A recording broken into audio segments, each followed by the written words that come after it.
angled surface. Surface that is machined at an angle, just like your V-blocks. They've got inclined surfaces. And oblique surface is called a compound.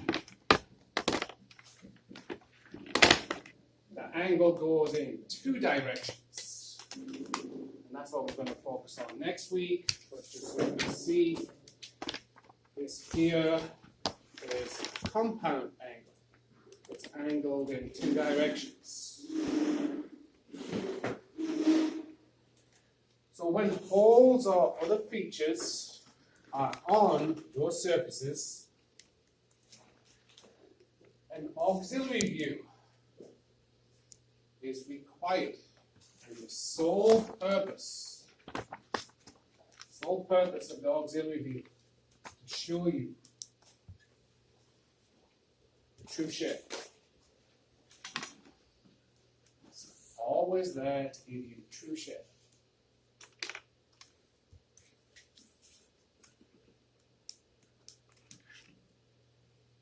The reason being, you can only dimension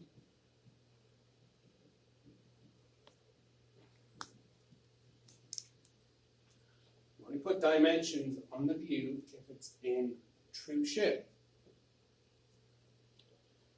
So as an example, this block here, when you look at the front surface or the front view, here, what do you see? Two holes. Okay, what else do you see? A flat surface? A flat surface. So when you look at the blueprint, you've got to determine, is it true shape?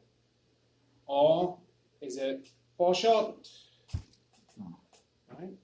So when it's flat, when it's 90 degrees, that gives you true shape. So these holes here, you could put a dimension on that. Oh. Right? But when you look on this surface, now what do you see? You don't see the slope, you see that there's something there, but on the blueprint, that is just going to be drawn as another rectangle. You won't see the angle, right? You're not going to see the angle on the print. Literally, all you're going to see is those two holes here, and this surface, and there's something there, right? But that is going to appear elliptical, because you don't see what that really is, right?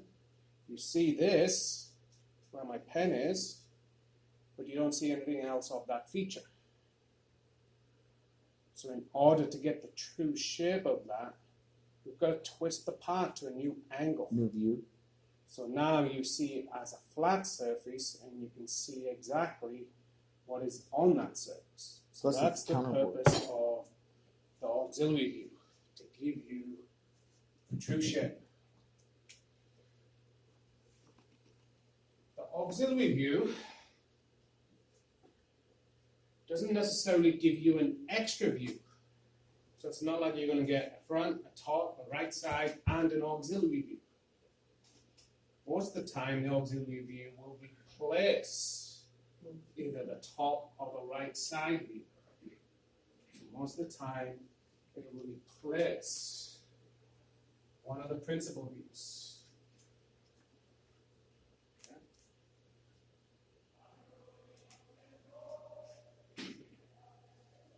It replaces the principal. It will replace either the top, the right side, the bottom, or the left side. You're always going to be given the front. The front always gives you the most detail. So if you look at that example at the bottom of the page,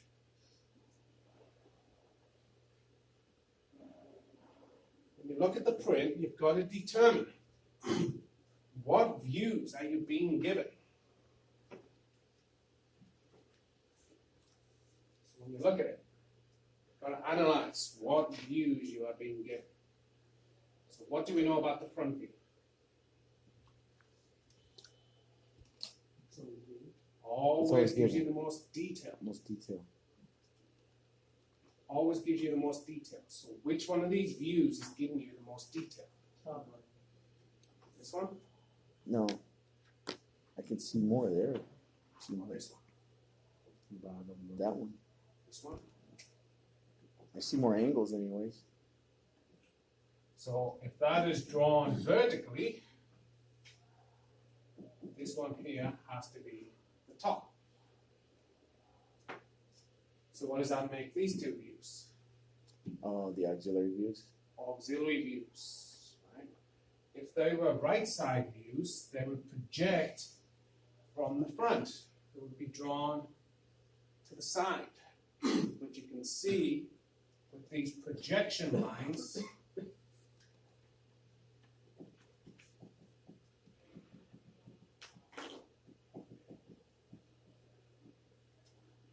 can see with the projection lines how the part has been rotated or twisted. Okay? So what is the purpose of this view? It's as though you're looking at it that way, right? So you can see Purpose. True shape. the shape. Up here, what shape does that look like?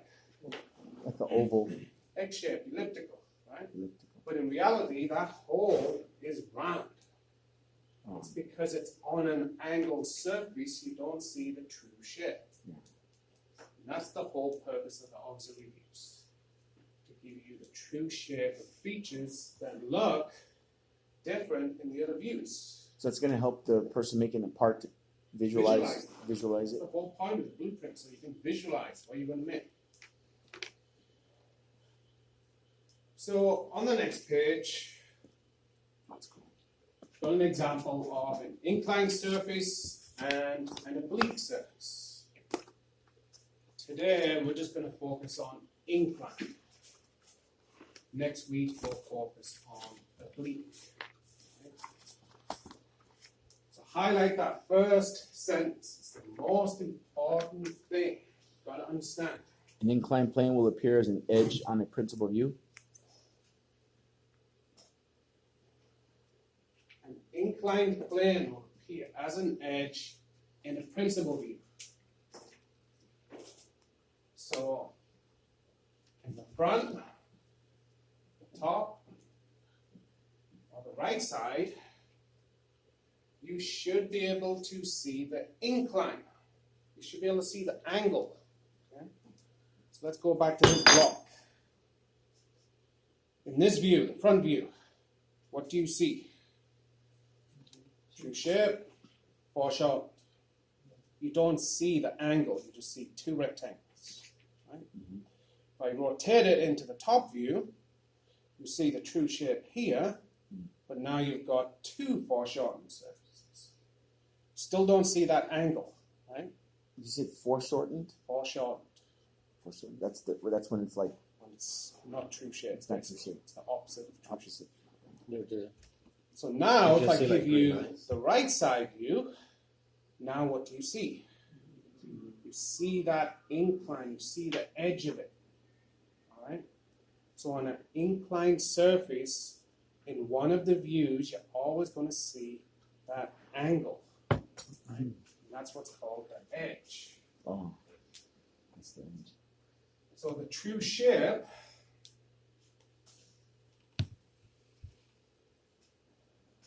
may be shown by projecting the view perpendicular to it. So what does perpendicular mean? Like a 90-degree angle? It's 90 degrees. That's all it means.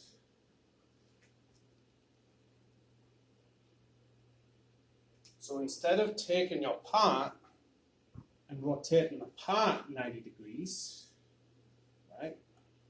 Now you're taking the surface and rotating the surface 90 degrees. Not the whole part, just that surface.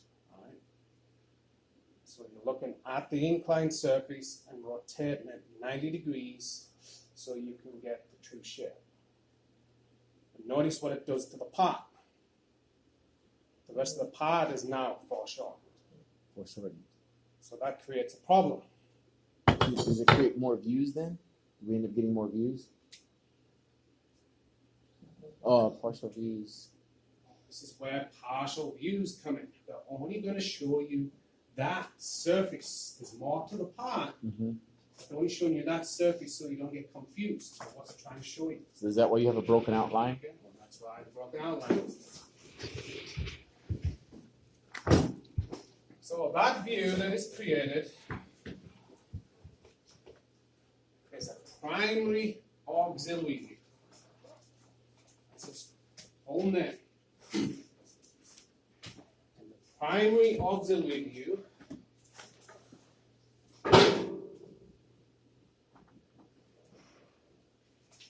is always drawn from a principal view. So what are the principal views? Right side, front view, Front, top. right side, left side, bottom. Primary auxiliary view is always drawn from one of those.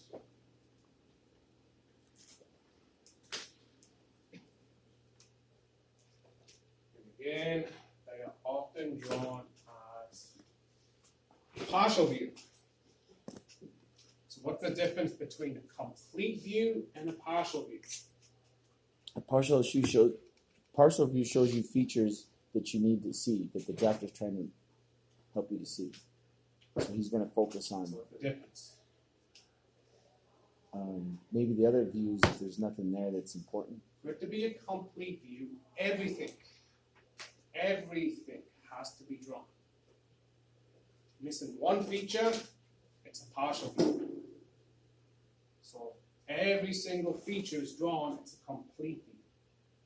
If only one or more features is missing, it's a partial view. Going forward, a lot of questions are going to ask you, is it a partial view or is it complete? So at the bottom of the page here, you've got two examples. The parts look very similar. But there's a couple of different ways they can be drawn. The one on the right has break lines. The one on the left terminates with this sharp, straight line. Why? Which edge? In the left side view, it's pretty easy to understand where that edge terminates. Terminates at that point. But over here, where does that one terminate? It's hard to tell because There's a radius there. there's a radius there. So to save the confusion of that, they just put those break lines. And what do break lines tell you? It's not a complete part. There's more to it. I just didn't draw it.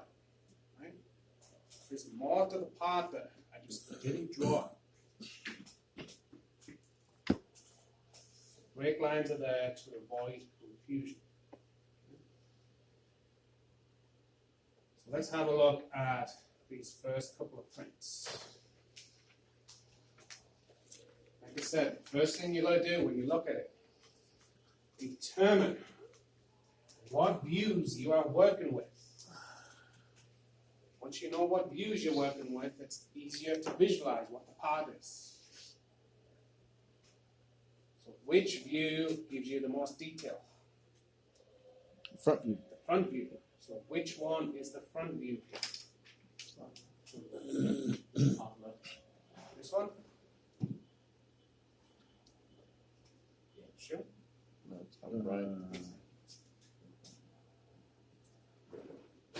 That's the front. What is this one? An oblique view? That was the front. This would have to be the bottom view.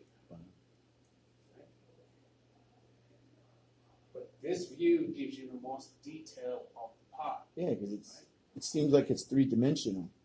So this is your front. Drawn vertically. This is your top.